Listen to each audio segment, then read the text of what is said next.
I'm Don Smith. I'm a good libertarian, and I'm proud of it, and I'm very sympathetic to your cause. But I scratched my head when the fact was that everyone in your building, Daniel, sold out except you. I could see if 20% or even 15% wanted to fight, but it's obvious that they offered well above market value, and they probably are now, you know, hoping to move into a better apartment, a bigger apartment, a nicer apartment. And so, and I think it's a weak point in sort of your whole argument up there. And so I'd like to know, what was the last offer you had, and what was it versus your market price, and why did all your neighbors thought it was a good deal to sell out? The last offer I had was my wife asked me to go out to dinner.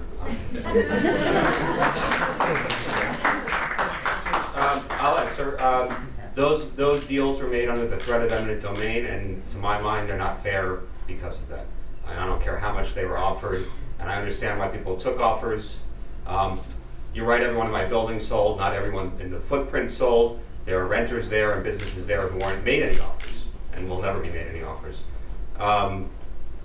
The last offer I was made is from the state of New York, which is what they intend to pay me should they take my apartment one day. And this has been reported on, and it's an extremely lowball offer. It's not, forget fair market, forget just compensation. It's not fair market value. It is not what the place is worth today. It's well below what it was worth, or what I paid for it 6 years ago, and the market is not below 6 years ago. So that's the last offer I was made, which of course is not a good faith offer by any stretch of the imagination. As Norman said in the film, and I'm sure he says it a lot, it's not about money. And I don't even think for the people who took that it was about money. Those people were opposed to what was going on. They were opposed to the eminent domain and the project, every single one of them.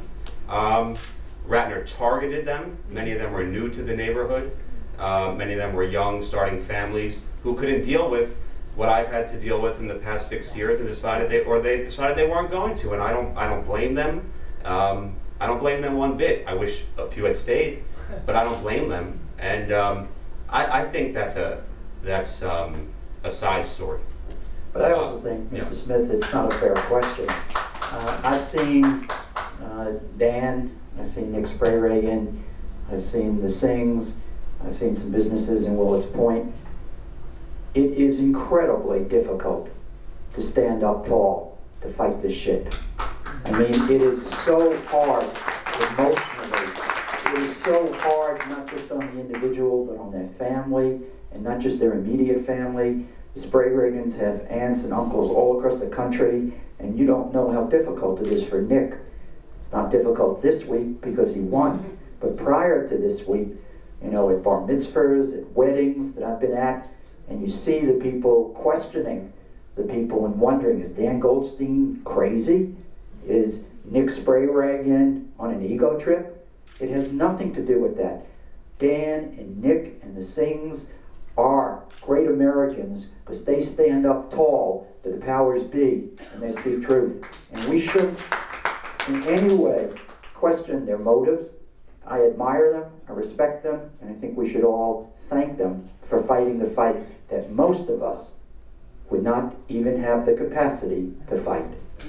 One other thing, those buyouts came with a contract that those people agreed to, which was their right. Mike's not on. Those buyouts came with a contract that those people signed, which was their right to sign, I suppose, that gave up their free speech rights. So they were confronted with the abuse of their Fifth Amendment rights and having to give up their free speech rights.